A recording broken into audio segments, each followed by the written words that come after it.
안녕하세요. 매일 새로운 정보를 드리는 채널 보상가 배상TV입니다. 자, 오늘은 후유장애 보험금에 대해서 얘기해 볼 건데요. 자, 후유장애 보험금 중에서도 우리가 ADLS 장애로 평가하는 일반적으로 신경계 장애, 뇌 손상이나 척수 손상 등으로 인해서 신경계 장애를 끊는다라고 하면요. 대부분 의사한테 이렇게 장애 진단을 끊어달라고 하죠. 주치의한테. 그렇게 되면은 대부분의 주치의들은 신경계 장애로 평가하고 ADLS 장애로만 평가를 합니다. 근데 실제로는 그래요. 이게 80% 이상 후유장애가 되려면요. 혼자서 숟가락 드는 게 안 돼야지만 80% 이상 장애가 나옵니다. 근데 실질적으로 뇌 손상으로 인해서 침대에서 꼼짝도 못하지만 편마비로 인해서 꼼짝도 못하지만 숟가락은 들 수 있어요. 그러면은 80% 이상 장애에 해당이 안 된다라는 거예요. 그래서 대부분 주치의한테 이렇게 끊어달라면은 80%안 돼서 이 보험금을 청구 못 한다라는 겁니다. 자, 그러면은 이분들 같은 경우에 어떻게 해야지 장애보험금을 쉽게 받고 80% 이상 장애 당연히 나오거든요. 네. 80%가 뭐예요? 120% 나오죠. 네. 어떻게 해서 발급을 받고 어떻게 해야지 이제 장애보험금을 쉽게 받을 수 있는지 그 부분에 대해서 오늘 좀 알려줬으면 하고요. 네네. 실무적으로 굉장히 문제가 많은 장애평가 네. 방법인데요. 우리가 하반신 마비 되신 분들, 그다음에 뇌출혈로 인해서 편마비 되신 분들, 그렇죠. 이런 분들을 ADLS, 이동 동작, 식사, 배변 배뇨, 씻기, 옷 입기 이 5가지 일상생활에서 할 수 있는 행동에서 우리가 전부 다 안 되면은 장애 100%입니다. 근데 거기서 우리가 밥을 먹을 수 있다든지, 아니면 뒤처리를 할 수 있다든지, 옷을 갖다가 조금 입을 수 있다든지 그런 경우에는 장애가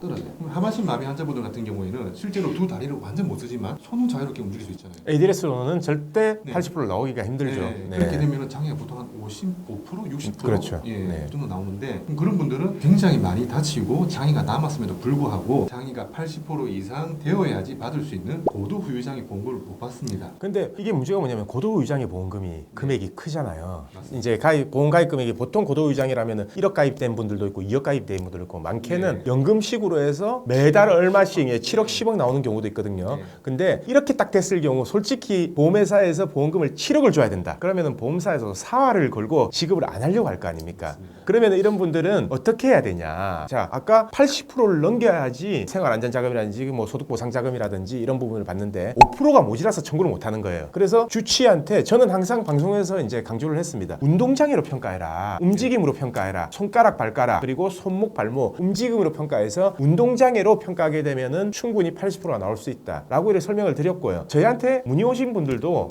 네, 제가 이렇게 해요. 자, 장애 진단서 발급받아서 넣으시면 됩니다. 별 무리 없이 지급될 거예요. 그 다음에 다시 문의가 와요. 뭐라냐면 주치의가 안 끊어준대, 운동장애를. 그럼 장애 진단은 어떻게 발급받아야 되냐? 여기에 대해서는 실제로 의사 선생님들은 약관을 보지 않습니까? 그렇죠. 근데 우리가 이제 ADLS 장애 같은 경우에는 신경계 장애로 해가지고 13번 항목이죠. 네. 근데 거기 보면은 눈, 귀, 코, 팔, 다리 거기서도 장애가 남을 경우에는 별도로 평가를 할 수 있다 나와 있어요. 그러면은 우리가 한쪽 편마비라면은 한쪽을 다 못 쓴다는 거 아닙니까? 네. 한 팔에서 한 다리에서 나갈 수 있는 최고 장애가 60%입니다. 팔, 다리면 120%가 되죠. 그렇죠. 그러면 이분은 80% 이상 고도 후유장애 받을 수 있다는 얘기죠. 사실상 손가락만 다 움직여도 손가락만 다도 아니에요.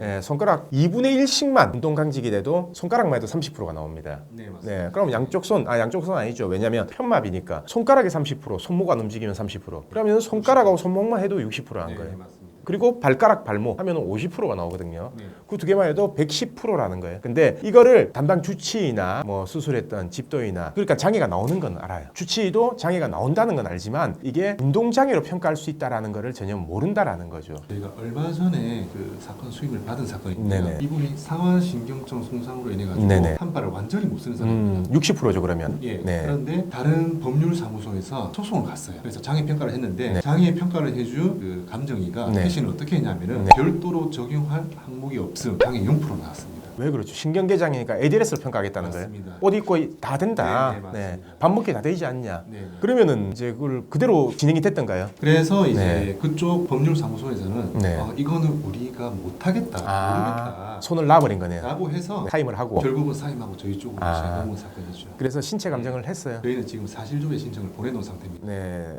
이렇게 장애 말고 네. 운동장애로 평가해달라. 맞습니다. 약관에는 이런 운동장애에 대한 내용이 있기 때문에 네. 운동장애로 다시 평가해서 몇 프로가 되느냐 네, 네. 그거에 대해서 판단을 해달라라고 이렇게 지금 요청을 한 상태고요. 맞습니다. 네. 이게 만약에 상하신경성 손상으로 해서 뭐 한 팔이 완전히 마비가 됐다면 별 무리 없이 지급으로 끝나겠네. 근데 이걸 왜 보험사가 처음에 지급이 안 하고 소송이 진행됐던 거죠? 이 사건은 장애가 네. 문제가 아니라 모의무 위반 그게 문제가 됐었고 네. 다만 장애도 같이 평가를 해야 될 사건이기 때문에 네네. 예, 거기서부터 이제 브레이크가 걸린 거죠. 그러면은 운동장애로 평가해도 약관상 아무 무리가 없는데 네. 사실 예전에 이런 경우가 있었어요. 저희가 운동장애로 평가를 해서 넣었어요. ADLS는 80%가 안 나옵니다. 왜냐하면 식사를 하게 되면 ADF 80%가 안 나오기 때문에 운동장애로 평가해서 넣었는데 보험사 담당자가 전화가 오는 거예요. 어떤 근거로 이걸 운동장애로 평가하냐. 왜냐하면 뇌손상 같은 경우에 신경계 장애로 평가를 하고 신경계 장애는 ADLS를 평가해야 되는데 근거가 어디 있냐라고 이렇게 물어본 거예요. 이제 건을 안 해본 담당자든지 그러니까 소형보험사였거든요. 제가 그래서 뭐라고 했냐면 약관 펴보세요. 약관 펴보시고 그 말 밑에 뭐라고 나와 있냐라고 하니까 자기는 안 보인대요. 자기 눈에. 아 그래요? 그럼 제가 약관을 그대로 복사해서 형광색 칠해서 저희 판례 받은 것까지 같이 주겠다. 예, 라고 해서 이제 보험사에 보낸 적이 있습니다. 다음날 보험사에 전화가 왔는데 아 제가 또 한 수 배우네요 이러면서 전화가 와서 예, 당장 지급 처리할게요 하더라고요. 그러니까 모르는 보험사 담당자도 있어요. 보험사 담당자도 모르는데 과연 이거를 늘 처리하지도 않는 의사가 과연 이걸 알까요? 모르죠. 그러면은 솔직히 그렇잖아요. 우리도 이제 의료 자문 받거나 이렇게 할 때 의사한테 약관 내용에 대해서 이런 부분은 이렇게 적용이 된다. 약관상 이런 거를 전부 다 가르쳐 주는 경우도 있잖아요. 그래서 저는 이런 문의가 오면요. 우선 주치의한테 먼저 이렇게 요청을 해봐라 운동각도로 라고 했는데 그게 주치의가 거의 해주는 경우가 거의 없더라고요. 대부분의 의사 선생님들이 치료를 하지 이런 장애, 약관 그렇죠. 이런 부분 잘 모르시죠. 그리고 국가장애나 아니면은 다른 부분의 장애, 국민연금장애라든지 그러니까 모든 거의 대부분의 장애의 평가 방식은 이제 전부 다 신경계 장애, ADLS 장애, 이동 동작으로 전부 다 평가를 하거든요. 그러니까 유일하게 운동각도로 평가할 수 있는 게 개인적인 보험, 약관이기 때문에 그 부분에 대해서 아마 선생님들이 잘 몰라서 그렇게 못 해주는 걸로 이제 이렇게 생각하시면 될 것 같고요. 자, 최대한 그렇게 제가 지금 설명드린 내용들 그리고 앞서서 제가 편마비나 이런 신경계 장애로 인해서 운동장애로 평가 가능하다. 그래서 충분히 80% 이상 나온다라는 부분에 대해서는 설명을 많이 드렸었고요. 자, 안 보신 분들은 이 영상 말고도요. 제 다른 영상, 제가 촬영한 다른 영상도 먼저 보시고 의사한테 요청을 해보세요. 했는데 정 안 된다라고 하시면은 저에게 연락을 주시면은 처리가 될 수 있도록 이렇게 도와드리겠습니다. 자, 그러면은 오늘은 이 신경계 손상으로 인한 장애 이것도 운동장애로 평가할 수 있다. 그래서 보험금 80% 이상 장애라든지 아니면 50% 이상 장애 보험금 다 받으셔야 된다. 중요한 말씀을 드리고요. 고액보험금을 놓칠 수 있는 보험금 이거 1억, 2억, 수억 나오는 경우 많습니다. 그래서 이렇게 신경계 장애가 남았다라고 하면요. 꼭 이 담보는 체크해 보시길 바랍니다. 자, 그럼 오늘 방송은 여기까지 하고요. 내일도 새로운 주제를 가지고 오겠습니다. 오늘 방송 끝까지 봐주신 구독자분들 감사드립니다.